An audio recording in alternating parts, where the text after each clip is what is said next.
Well, How are you? I'm really well. I'm really well. Well, first of all, congratulations on the newly announced recurring role on Walking Dead. That's awesome. Thank you very much. Very exciting. So, when did you find out? I found out a long time ago, Okay. and this is where it gets a little tricky because they don't allow you to say anything. So I can't tell you how many I've done, how many I'm doing.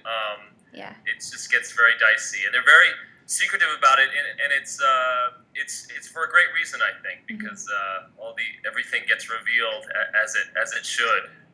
But but I mean, it was a dream job to get because I just think it's like the best show on TV. Yeah, yeah, definitely. Well, can you Yeah. tell us a little bit about your character, David, and what we know about him so far? Well, what I can tell you is that he's one of the Alexandrians, Hmm. part of the walled city, and he is part of Rick's sort of trial run gone wrong in that first episode. So Okay. crazy stuff Yeah, happens. I can yeah. say that. All right. So that's all we get for now. Okay, that's good. Let's talk Um, again soon, and I know. we'll be able to talk about what happened. That's true. So, besides David, do you have a favorite character? Like, if you're just watching for fun, which character or characters do you enjoy most? On The Walking Dead, Yeah. I'm a huge Michonne fan. Okay. I Okay. mean, Rick goes without saying.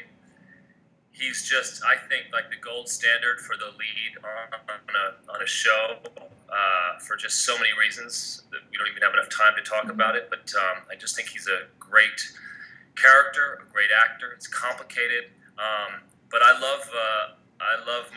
love me some Michonne. Yeah. I think she's fascinating. Awesome.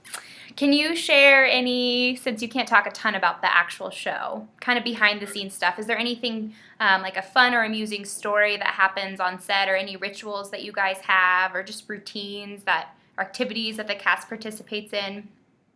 You know, to be honest, it's just I keep saying this to friends. It was really like one of the greatest work experiences of my life. Hmm. It's really just like a great group of prepared, Yeah. talented. No one takes their job. They just take it completely seriously, and everyone works very hard. And you see why the show is so good because everyone works very hard and they take it all very Hmm. seriously. No one's winking at it, Yeah. And so for an actor to jump into that machine is really a thrill. Hmm. Right. And I read that you were a double major at American University, poli-sci and Yeah. communication, I believe. And you were involved in some plays there. So, what drew you to acting? How did you make the leap from perhaps one anticipated career path to another? You know, I think unless you're from a theatrical family Hmm. and you have some sort of model for how a career could go or the possibilities of how a business in acting might work out, it's a scary thing to want to do. I had no idea of what sort of path a career as an actor took, and so I had a lot of plans to fall back on. I majored in a couple different things. You know, I was going to maybe go into politics, but I was carrying around this secret, and that was that I love doing plays. I did every play in college, and I'd come out of rehearsal thinking like this is exactly what I want to do for the rest of my life, and but you just don't know how to make that happen. So I started to get little jobs out of college. A print job here, a commercial here, and I was going to a set and working all day and getting paid. And I thought, okay, this is some version of that. And so I slowly started to reconcile the fact that I could maybe make a Hmm. career and a life as an actor. Right. That But I makes. knew, there was a few plays I did in college where when I came off stage, I thought like, this is what I want to do. Yeah. Yeah. And I read that. I mean, it seems like the plays you were in were pretty pivotal in your decision to pursue this professionally. So, when you first started out, were there any actors in particular who perhaps inspired you more than others, or? Yeah, I mean, I was always a great student of old movies. Mhm. All the Brando, Richard Burton, um, you know, Paul Newman.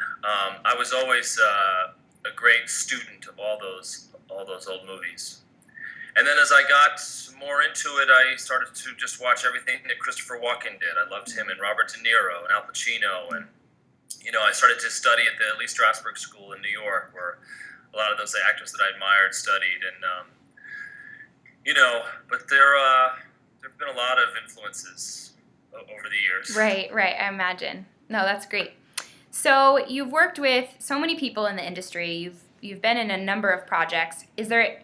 I'm sure there are, but who haven't you worked with yet that perhaps someday you would like to? Whether that's other actors or directors. Oh gosh, there's so many. I mean, Meryl Streep is always on that list for most actors. I just saw Nancy Meyers' last film, The Intern, with Robert De Niro. And I just sat through the first half an hour of that film thinking, I cannot believe this is the same actor from Taxi Driver.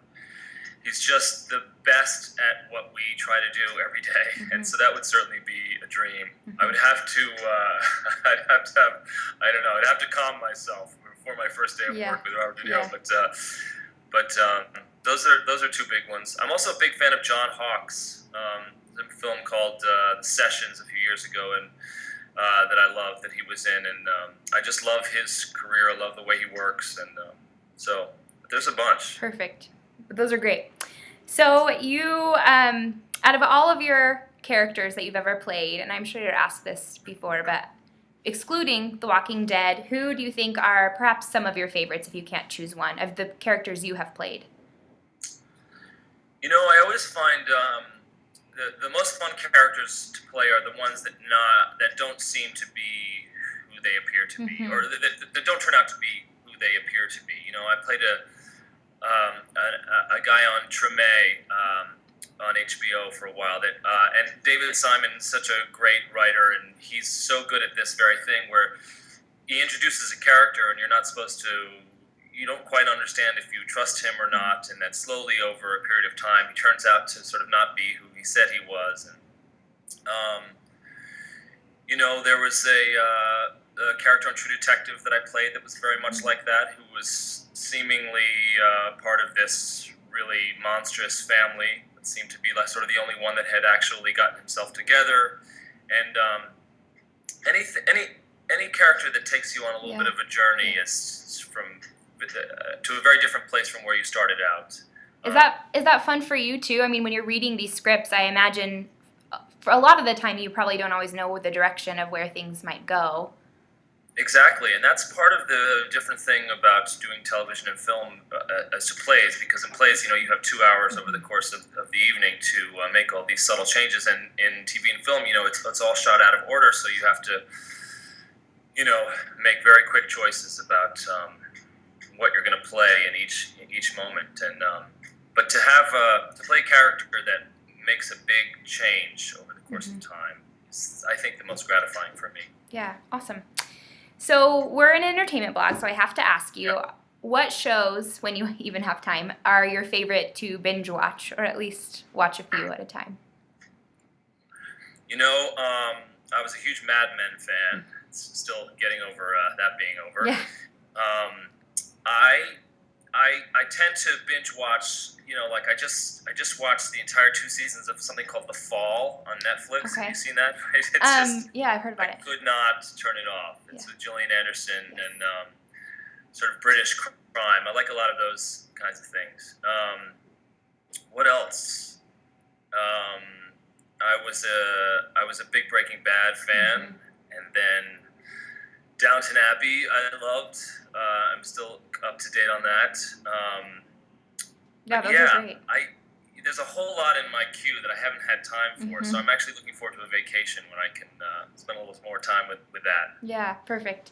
So speaking of that, when you're not working and balancing different projects, what do you like to do for fun? Are there vacation spots you love, or just activities you enjoy most?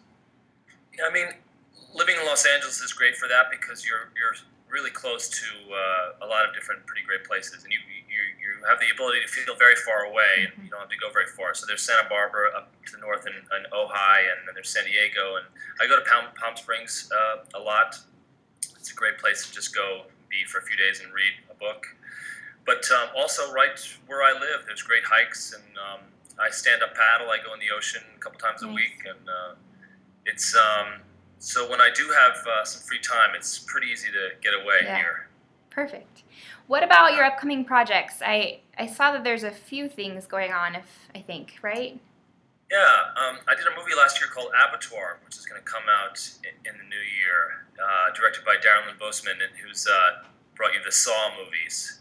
And I was telling someone this the other day, like, I don't think I've ever worked on something that was actually scary to make. Oh, gosh.